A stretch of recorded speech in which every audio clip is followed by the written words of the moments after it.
দুজনের মধ্যে কোনো এক ব্যক্তি নিকৃষ্ট, আর এই ভাবনাটাই হলো অনুচিত। যদি আমরা কথা বলি সেই সব বিষয়ে যা আমাদের করা উচিত, যেমন পরীক্ষা, এই পরীক্ষা সবসময় আমাদের আরো সফল করে তোলে, আরো শ্রেষ্ঠ করে তোলে, আরো উৎকৃষ্ট করে তোলে। আসন্ন মহাসংগ্রামের জন্য আমাদের প্রস্তুত করে তোলে এই পরীক্ষা। তাই এই পরীক্ষার থেকে কখনোই পালাবেন না, এর সম্মুখীন হন। আর হলো কর্ম। কর্ম করা কখনোই বন্ধ করবেন না। তুলনা করার বদলে কর্ম করুন, প্রতীক্ষা করার বদলে কর্ম করুন, আর আশা করার বদলে কর্মই করুন। জীবন সফল হয়ে যাবে। দেখুন, সবার শেষে সত্যি বলতে এই কর্ম আর এই পরীক্ষা, এই দুই আমাদের জীবনকে সুখী করে তুলতে পারে। আসুন আর আমার সাথে ভালোবেসে বলুন, রাধা রাধা।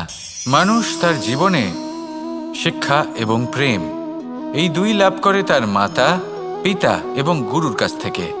কিন্তু মানুষ সবথেকে বেশি ভালোবাসে নিজের মাতাকে, কারণ মাতা খুব নির্মল চিত্তে ভালোবাসে, শান্ত মনে আমাদের অন্তরে শক্তির সঞ্চার করে থাকেন, আমাদের উৎসাহ দেন, বলশালী করে তোলেন।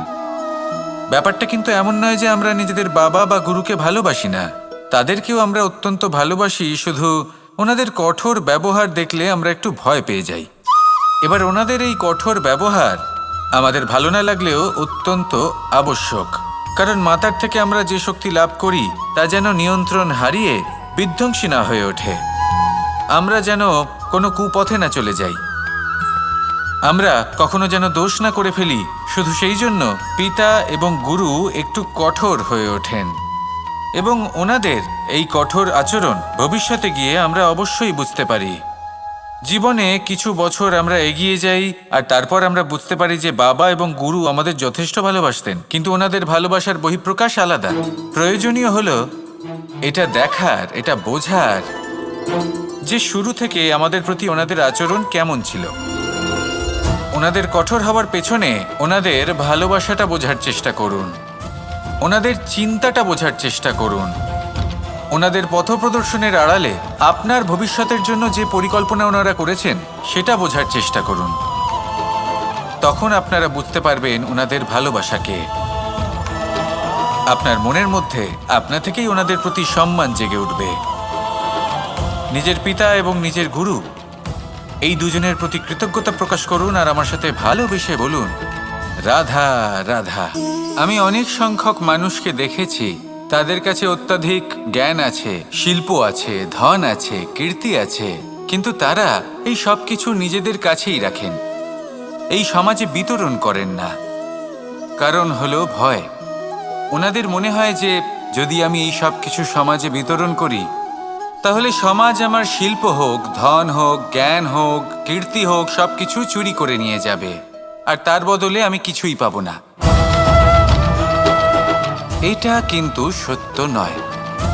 সত্য হলো এটাই যে যদি আপনি নিজেকে এই সংসারের প্রতি সমর্পিত করেন তাহলে এই সংসার আপনার প্রতিও সমর্পিত থাকবে।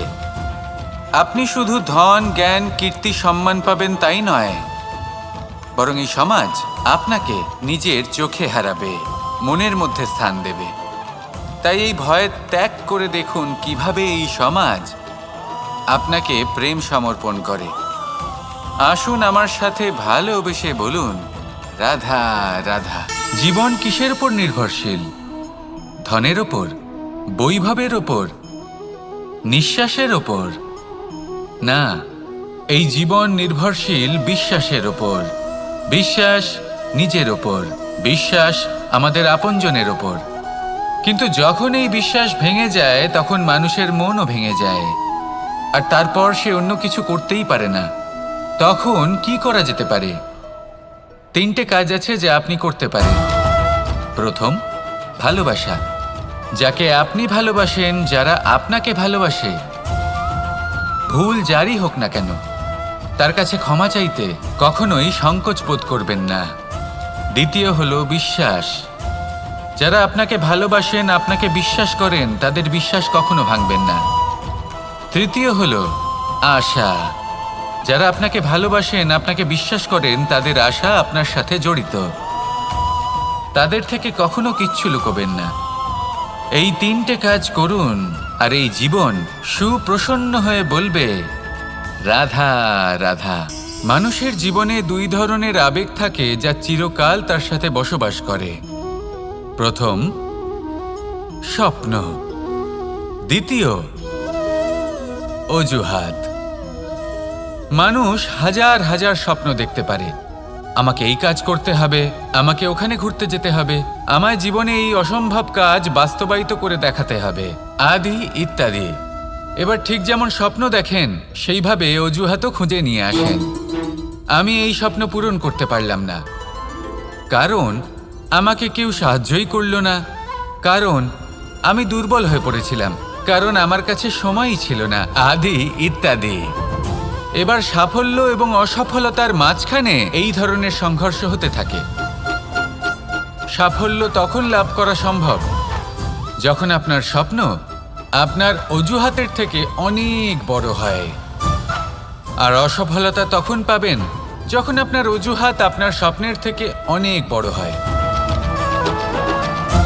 আপনি যদি সাফল্য লাভ করতে চান তাহলে চেষ্টা করতে থাকুন, পরিশ্রম করুন।